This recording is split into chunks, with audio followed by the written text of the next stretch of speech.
Olá pessoal, sejam bem-vindos a Ponto dos Livros, e o livro de hoje é Tristão e Isolda, esse baita clássico de romance proibido aqui. Essa história aqui acabou dando base para várias outras histórias de amor trágico, de amor proibido aí afora. E sim, pessoal, eu gostei bastante aqui desse livro, foi muito boa a leitura, eu me emocionei, eu me diverti. Tem ação, tem romance e tem tragédia também, tá certo, pessoal? Mas uma coisa de cada vez, pessoal. Primeiro, quem é que foi que escreveu Tristão e Isolda? Então, na verdade, Tristão e Isolda não tem um escritor exatamente. Ela era uma lenda céltica naquela época. O pessoal passava tradicionalmente as histórias de forma oral.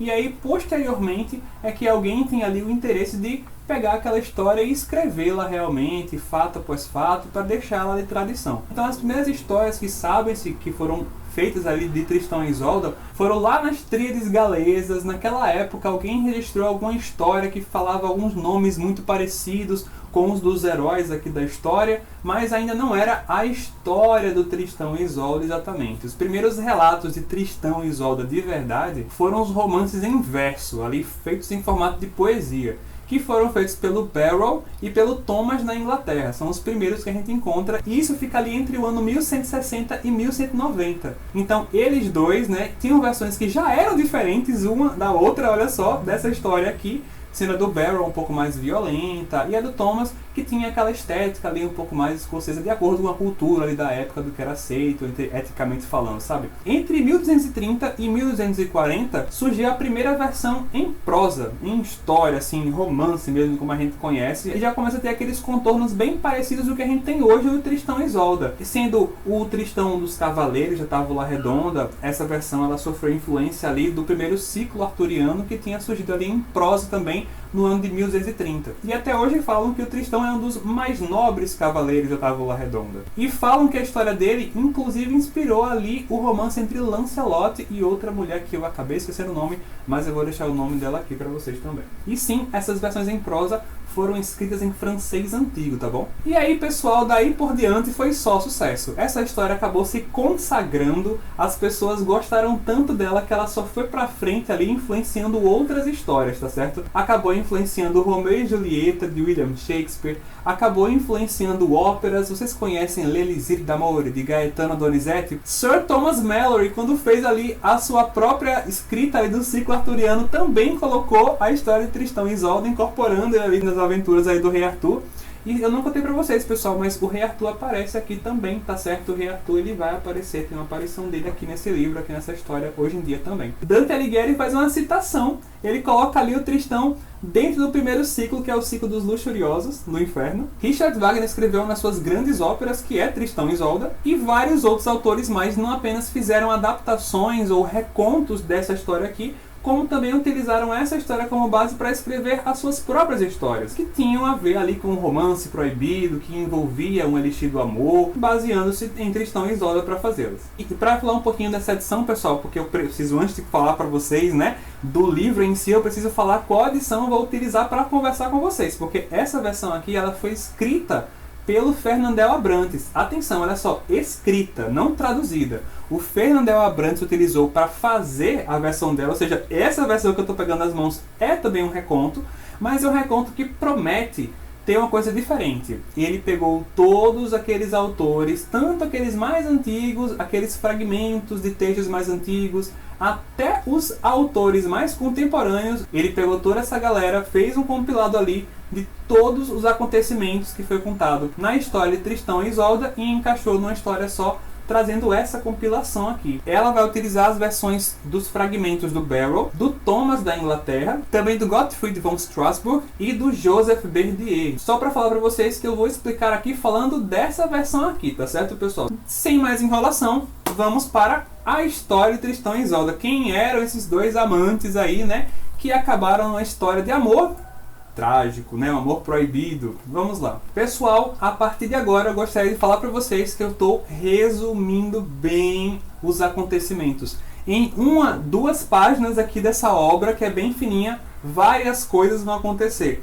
Isso me lembrou muito aquela linguagem mitológica. Quando a gente vai ler, por exemplo, a Teogonia de Hesíodo, os acontecimentos eles vêm compilados de forma bem objetiva, sem tanta firula. Acho que as coisas que têm que passam mais emoção assim são as falas. Ele vai parar uma fala e vai expandir aquela emoção daquele personagem, mas os acontecimentos não, são descritos um depois do outro aqui na versão do Fernandel Abrantes. Dá realmente aquela característica da linguagem dos contos de fada quando a gente vai pegar aqueles contos de fada mais antigos, sabe?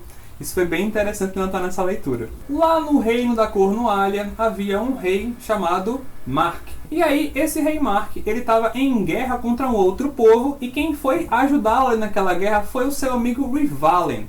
Depois que o Rivalen fez um baita esforço ali, ajudou e teve honra e mérito naquela batalha, o rei Mark, por gratidão, deu a mão da sua irmã Brancaflor em recompensa de toda aquela ajuda que o Rivalen tinha dado ali para o reino deles. O rei Rivalen vai levar a sua esposa Brancaflor ali para o reino de Lunois, que era onde ele morava, e lá eles vão ser atacados, olha só. E pessoal, se eu estiver pronunciando Lunois de forma errada, por favor, me perdoem. Se alguém tiver experiência com a língua inglesa, pode me corrigir tranquilamente, tá bom? E quando eles chegam ali do reino de Lunois, eles vão ser atacados porque outros inimigos deles também estão atacando as terras deles. E o que vai acontecer é que justamente quando o rei está ali fora, no campo de batalha, morrendo pelo seu povo, o filho deles, porque a Brancaflor ficou grávida, vai nascer. E como ele nasceu justamente na morte do seu pai, ela vai dar para ele o nome de Tristão, tão triste, porque nasceu num momento entristecedor para todo o reino.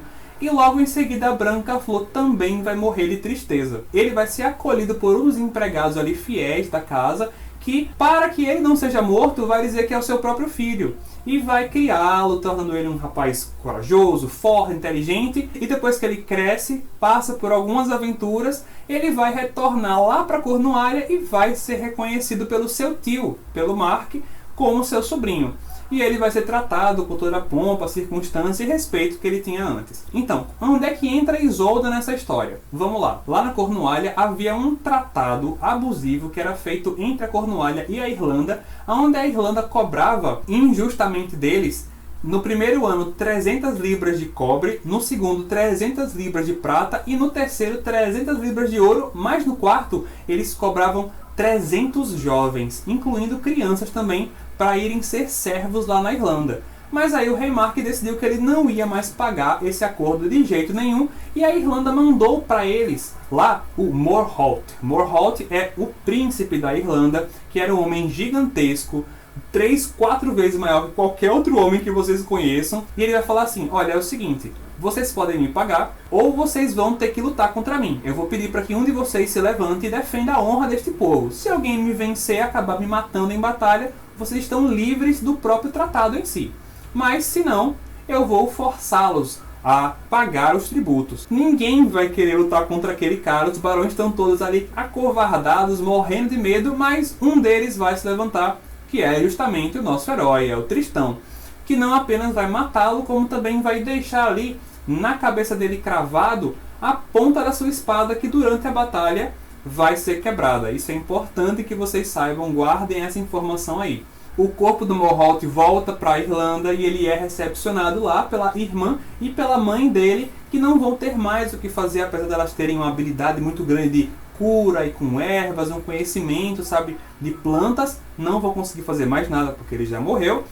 A irmã dele então vai pegar só aquele fragmento da espada, vai guardar numa caixinha e ficar com muito ódio daquele que matou o seu irmão. Qual o nome dessa mulher, que é a irmã do Morholt? A Isolda. Olha só, então a Isolda nem conhece o Tristão, mas já odeia ele, olha só. Enquanto isso, lá na Cornualha, o Tristão descobre que durante a sua luta ele foi envenenado pelo Morholt. E ele percebe que ele está definhando, que daqui a pouquinho ele vai morrer. E ele pede então para que o rei Mark coloque ele num barco sem vela, sem remos, e atire ele à deriva no mar apenas com a sua harpa. E ele, por acaso, vai parar aonde, pessoal? Justamente ali nas margens da Irlanda. E vai ser resgatado por pescadores, levado para o castelo. Mas ele está tão desfigurado que a Isolda e o pessoal ali não reconhecem ele. E quem vai curá-lo é a Isolda. Quando ele está quase recuperado, ele foge dali e volta para Cornualha para ele não ser reconhecido e morto. Dali a um pouquinho de tempo, pessoal, alguns barões que estavam ali, que tinham inveja do Tristão e souberam que o rei queria deixar todas as terras para o Tristão, ameaçam o rei de atacá-lo, né, virar-se contra ele, caso ele não case-se com uma mulher e tenha outra descendência, não deixe as coisas para o Tristão. Então o rei vai ficar meio sem pé ali, como é que ele faz? Ele gosta do Tristão, mas ao mesmo tempo ele não pode lutar contra os barões assim dessa forma. Vão entrar ali dois passarinhos, pessoal, lutando por um fio de cabelo dourado. O que vai acontecer é que ele vai pegar aquele fio dourado e vai virar para os barões, esperançoso de se sair daquela situação. Ele vai dizer: vocês querem que eu me case com alguém? E vocês me trariam a esposa que eu pedisse para vocês? E os barões: é claro, majestade. Pois bem, me tragam a dona desse fio de cabelo dourado aqui. Aí ele fala: mas quem é essa moça? Ah, não sei. Vocês me tragam. É com ela que eu quero casar. Eles, percebendo que é um ardil do rei, né, uma forma dele sair daquela situação, ficam bem chateados, mas tem uma pessoa que estava ali presente na hora em que o rei falou aquilo, que vai levantar a mão e falar: Senhor, por que é que você fez isso? Eu sei muito bem de quem é esse fio de cabelo aí, eu estou indo buscar ela. Quem é que falou isso? O Tristão, porque um cabelo com aquele fio dourado daquele jeito só podia ser de uma pessoa, da Isolda. Ele viaja para a Irlanda, depois de ele passar por várias peripécias ali, envolvendo inclusive matar dragão, provar que foi ele mesmo quem matou ali o dragão, enfim. O que vai acontecer é que ele vai ser identificado pela Isolda, né? Ele está ali bem ferido, estou pulando muito, estou resumindo bastante, tá, pessoal? Ele vai estar bem ferido, a Isolda vai estar cuidando dele, e quando ela vai limpar a espada do guerreiro, vai perceber que ela está quebrada. E vai perceber que aquela quebra que tem ali é justamente igual à da lâmina que ela tinha guardado, reconhecendo ele como o assassino do seu irmão. Nessa hora, pessoal, ela pega a espada, vai matar o Tristão, e o Tristão, muito esperto, porque é uma coisa que eu não contei sobre esse herói, tá certo? Ele é muito inteligente, ele é muito astuto, ele inclusive mente para sair das situações. É que vai acontecer que ele vai falar ali para Isolda uma mentira. Vai falar para ela que, na verdade, ele não veio ali para provocar nem nada, nem para tentar tomar a mão dela de alguma forma. Ele veio por amor, porque dois passarinhos trouxeram para ele aquele fio de cabelo dourado. Então, ele veio, na verdade, falar para ela que a vida dela era dele. Já tinha salvo a vida dele uma vez, agora salvou outra. Então, ele estava ali entregando a vida dele para ela. Veio para se casar, quer a mão dela de verdade em casamento. E aí a Isolda vai se deixar convencer e vai inclusive dar um beijo de paz ali, selando a paz entre os dois. Numa festa posterior ali que vai ter, que vai acontecer aqui porque outra pessoa tinha falado que tinha matado o dragão, ela vai inclusive desmascarar o cara, provando que era o Tristão, mas aí na hora que o Tristão vai falar, né, pra todo mundo que ele realmente fez aquilo, ele admite que foi ele quem matou o dragão sim, no entanto ele não veio para se casar com a Isolda. Ele tinha vindo só para pegar a mão dela e aí levá-la lá para o rei Mark, que estava na Cornualha. E a intenção dele é muito boa, porque ele quer unir os dois reinos, acabar com aquela guerra que havia há muito tempo, né? Olha só que coisa. Aí nessa hora, a Isolda fica muito chateada. O pai dela vai efetivamente dar a mão dela, porque ele conquistou, salvou daquele dragão que estava ali, ele quer selar a paz, sei que lá. Mas a Isolda não perdoa o Tristão de jeito nenhum. Agora, pessoal, vamos entrar naquela icônica cena, né? Aquela parte de Tristão e Isolda que todo mundo para, que é a parte da poção do amor. Ela vai entrar agora. A mãe da Isolda, percebendo que ela vai se casar lá com o rei Mark de uma forma super infeliz, que ela vai ser triste, resolve fazer uma poção do amor para ela tomar junto com o rei Mark. Porque aí ela vai tomar junto com ele e eles vão ficar felizes. Nunca mais a Isolda precisaria se preocupar com quem ela quis ou não quis casar. Ela tá lá feliz de qualquer forma, entendeu? Mas o que acontece é que na viagem de volta ali de barco, porque os ventos param de repente e os rapazes estão muito cansados de remar, eles vão parar numa ilhota que tem ali no meio do caminho. Todo mundo vai descer, inclusive a Bragien, que é uma aia que tinha ido com ela para cuidar dela e cuidar da poção, e eles dois ficam no barco. O Tristão, percebendo que ele tinha magoado a Isolda, tá tentando fazer a média ali, tentando de alguma forma se reconciliar. Depois de muito tentar, vai ofertar alguma coisa para beber, porque realmente tá muito quente. A Isolda vai dizer: tá, tudo bem, vamos beber alguma coisa assim. E aí, um empregado X que não sabia de nada daquela poção vai trazer justamente ela. Os dois bebem e se apaixonam. Eles confessam ali o amor que tem um pelo outro, mas aí, pessoal, tem um detalhe. E é por isso justamente que é uma história de amor proibido. Ela está apaixonada pelo Tristão, mas ela precisa se casar com o rei Mark da Cornualha. Como é que ela vai fazer isso? Como é que os dois vão ser felizes se ela precisa se casar com o rei Marco, entendeu? Aí, pessoal, é que a gente vai começar a ver essas peripécias, os estratagemas, toda a aventura, porque Tristão e Isolda vão passar para conseguirem ou não ficar juntos, tá? Pessoal, é uma baita história. Tem acontecimentos que são muito inteligentes, tanto ela quanto o Tristão, eles são muito astutos, eles conseguem sair da situação só utilizando a inteligência. Uma parte que eu gostei bastante é um estratagema que eles precisam fazer para conseguir se encontrar. Eu achei isso super inteligente. Tem um momento onde eles não podem ficar juntos, não vou contar por que razão, mas tem um jardim que fica ali atrás do castelo, e é esse jardim que eles se utilizam para poder se encontrar. O que é que vai acontecer aqui? No final do jardim tem uma fonte. Ligada à fonte de água tem um córrego. Esse córrego vai levando a água até ali perto de onde há o quarto das damas do castelo.